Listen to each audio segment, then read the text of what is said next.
بسم اللہ الرحمن الرحیم۔ آیت اللہ شمس الدین اپنی کتاب میں ایک جوان کا واقعہ بیان کرتے ہیں۔ طالب علم کہتا ہے میں بازار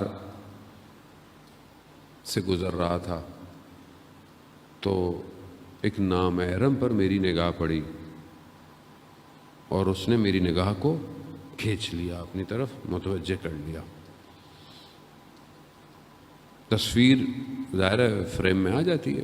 ابھی بہت سے لوگ کہتے ہیں نیت اچھی ہونی چاہیے، نیت تو خراب نہیں تھی، میں دیکھ رہا تھا، تصویر تو آ گئی نا ذہن میں۔ تو اب رکیے گا، آج اس تصویر کو میں آپ کی صحیح کروں گا انشاءاللہ۔ تصویر تو آ گئی۔ اب وہ کہتا ہے کہ میرا ذہن اسی میں جذب ہو گیا۔ میں اپنے استاد کی خدمت میں گیا۔ استاد کون ہے؟ استاد وہ ہے کہ جو باطن کو دیکھ لیتا ہے۔ لوگ اپنے باطن کو دکھانے آتے تھے کہ میرے اندر گڑبڑ کیا ہے۔ کہتا میں جیسے استاد کے پاس گیا، میں نے استاد سے کہا کہ میری طرف میرا کیا حال ہے؟ کہا کہ میں تمہیں دیکھ نہیں سکتا، تمہارے ساتھ وہ خاتون موجود ہے۔ یعنی ایک نگاہ 40 سال کی عبادت کو ضائع کر دیتی ہے، ایک نگاہ۔ ہاں فرق نہیں پڑتا کیا ہے، یوٹیوب، فیس بک، نیٹ فلکس، نیت اچھی ہونی چاہیے۔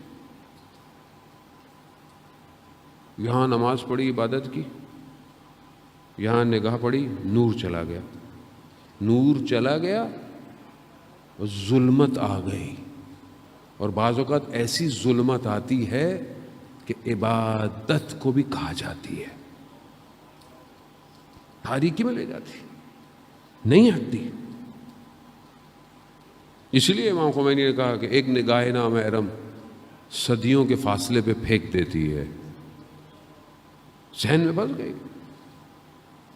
کہا کہ جب تک یہ تمہارے اندر ہو رہا تھا میں تمہیں دیکھ ہی نہیں سکتا۔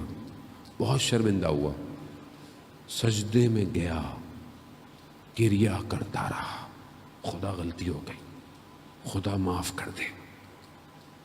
متصل ہوا حضرت سیدہ سے، کہا بی بی میری عزت آپ کے حوالے ہے، بچا لے مجھے۔ آپ دیکھ رہے ہیں ایک نے کہا، بی بی نے لطف کیا، نکال دیا باہر۔ پھر استاد کے پاس گیا، کہا ہاں اب چلی گئی ہے وہ تمہارے اندر سے۔ ہم صبح شام کیا کر رہے ہیں؟ تو سسٹم ایسا ہی ہے نا، آپ اچھا کام بھی کریں گے آپ کو آئے گا۔ کیسے اپنے آپ کو بچائیں عزیزان محترم؟ مجلس سنتے ہیں، گریا کرتے ہیں، نور آتا ہے، نورانی ہو جاتا ہوں، پھر خدا نخواستہ کوئی غلطی ہو جاتی ہے، گیا، پھر گیا۔